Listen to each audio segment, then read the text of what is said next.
sempat menyinggung kehidupan di Indonesia dengan nada sarkas di media sosial pada Mei 2025 yang lalu. Mantan marinir TNI Angkatan Laut Satria Artakumbara yang bergabung dengan pasukan militer Rusia kini justru memohon pada pemerintah agar status kewarganegaraan Indonesianya tidak dicabut. Satria bilang dia tidak tahu soal undang-undang yang mengatur kehilangan kewarganegaraan jika berperang untuk pihak asing. Ia pun berdalih ikut berperang di Rusia hanya untuk mencari nafkah. Bapak Presiden Republik Indonesia Bapak Prabowo Subianto, yang terhormat Bapak Wakil Presiden Republik Indonesia Bapak Gibran Rakabuming, dan Bapak Menteri Luar Negeri Bapak Sugiono.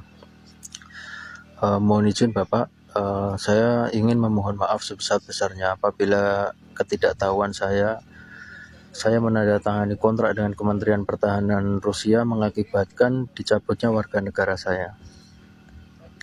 Mohon izin Bapak, saya tidak pernah mengkhianati negara sama sekali, karena saya niatkan untuk datang ke sini hanya untuk mencari nafkah.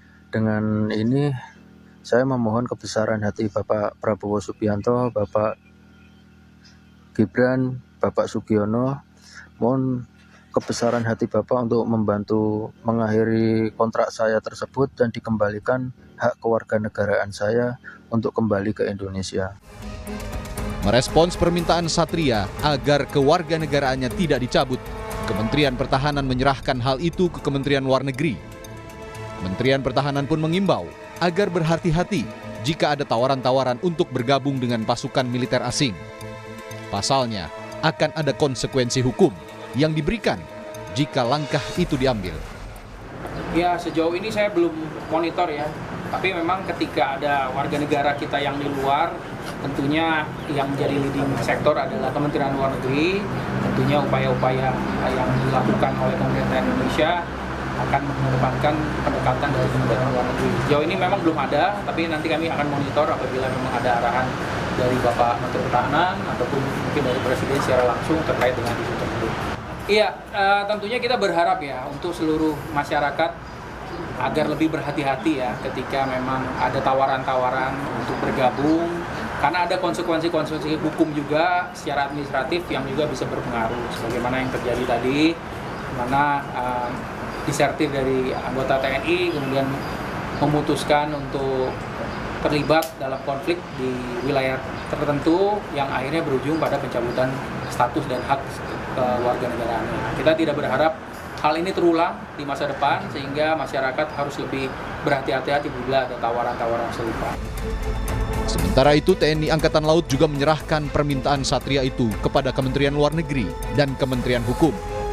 TNI Angkatan Laut juga menegaskan, Satria sudah tidak memiliki keterkaitan dengan TNI AL. TNI AL juga menyebut sudah memecat Satria karena terbukti desersi di masa damai, serta dijatuhi hukuman penjara 1 tahun. Yang jelas saat ini, yang bersangkutan sudah tidak lagi memiliki keterikatan dengan TNI Angkatan Laut. Di sisi lain tentunya TNI Angkatan Laut tetap akan memegang putusan pengadilan militer 2 Romawi 08 Jakarta, tanggal 6 April 2023 yang sudah memiliki kekuatan hukum yang tetap, di mana menyatakan Satria Artakumbara terbukti secara sah dan meyakinkan bersalah melakukan tindak pidana yaitu disersi dalam waktu damai, terhitung mulai tanggal 13 Juni 2022 hingga saat ini. Yang bersangkutan dijatuhi hukuman penjara selama 1 tahun, disertai tambahan hukuman berupa pemecatan dari dinas militer. Di sisi lain, Kementerian Hukum menyatakan tidak ada proses pencabutan status WNI kepada Satria Artakumbara, melainkan Satria otomatis kehilangan kewarganegaraannya karena sudah berperang untuk pihak asing. Tim Liputan, Kompas TV.